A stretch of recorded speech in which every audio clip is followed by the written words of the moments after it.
the object of the game. Today we're looking at Capital Vices. Capital Vices is a game for 1 to 4 players that plays in about 20 minutes. It's designed by Andalora and Donnie Coleman in 2019.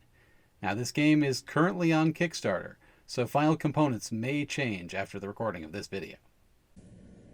Welcome to the capital. We have many things to pique your fancy.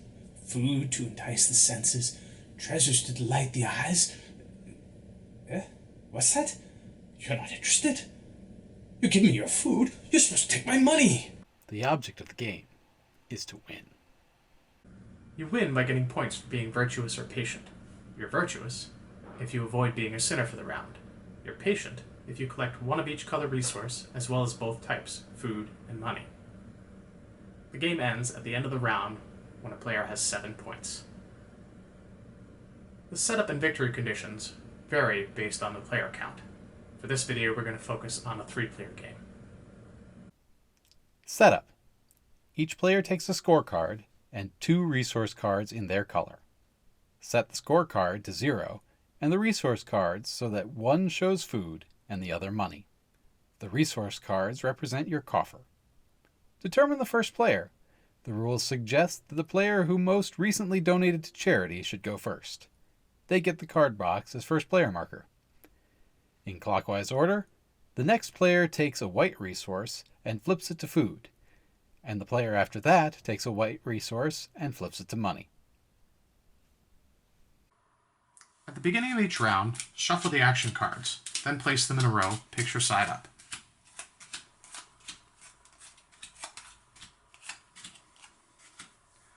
The leftmost card represents the sin for the round, which indicates what card should not end up in your coffer.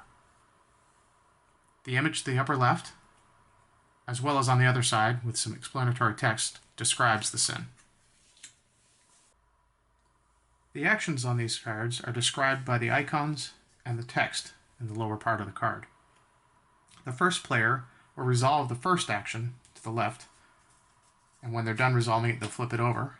The next player will take the next action, and so forth until all the cards are flipped over. It's important to be aware that resources will remain where they are at the end of each round. Now we'll look at the actions. The first is Pride.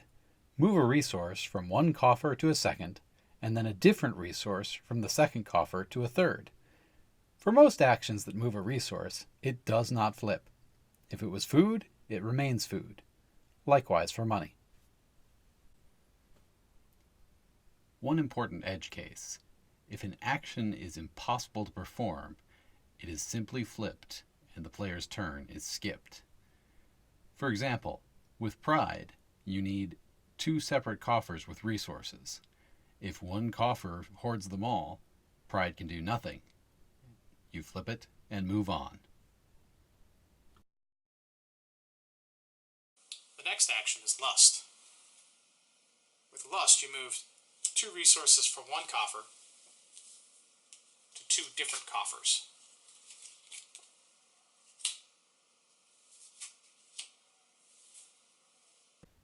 Next is Envy.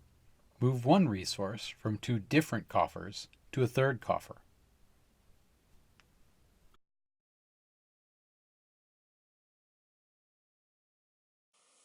Next up is Wrath.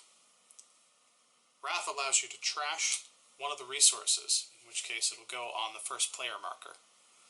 That resource will be given to the new first player in this next round.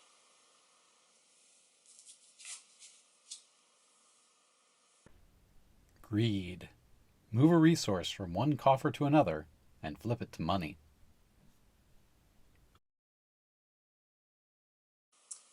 Gluttony, the next action, is a lot like Greed.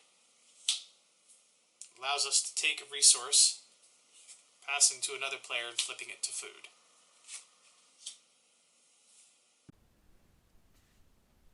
Sloth. Choose an action that has not yet been resolved and resolve it. Then flip both that action and Sloth over. If Sloth is the last action for the round, it does nothing. It simply flips itself. The Sin phase. After all of the actions have been taken, determine who has sinned for the round. Look at the sin on the first action card again and see which player or players have the most violations of it. They are the sinners. The first 4 sins deal with the color of cards in your coffer. For pride, simply count the white resources. For lust, count the number of resources that match the color of the player to your right. For envy, it's the same as lust, but look to your left. And finally, for sloth, count the cards that match your own color.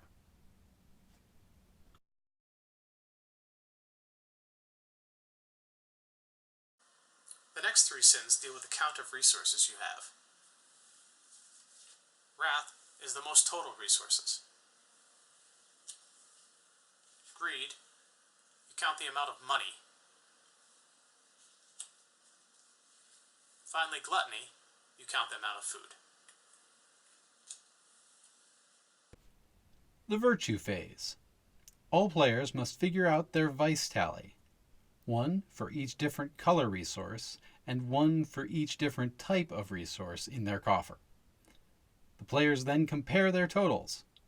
Sinners cannot earn points for this comparison, but they still affect the rankings. The player with the lowest vice tally gets 2 points, unless they are a sinner. Other players who are not sinners get 1 point.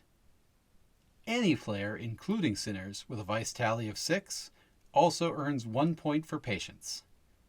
The scoring stops at 7, and any additional points earned are ignored. Virtue only goes so far. Once points are awarded, the round is done. All resources remain where they are. The first player box is moved to the next player in clockwise order, and any resources on it are put into their coffer. End of game. After a round finishes, if any player has 7 points, the game ends immediately. Ties are broken using the sins for this round from left to right. As soon as a player has more sin, they are removed from the tie. If the players make it through all of them, sinning equally, then they share victory. Thanks for watching. If you have questions or comments, please leave them in the comments below so we can follow up.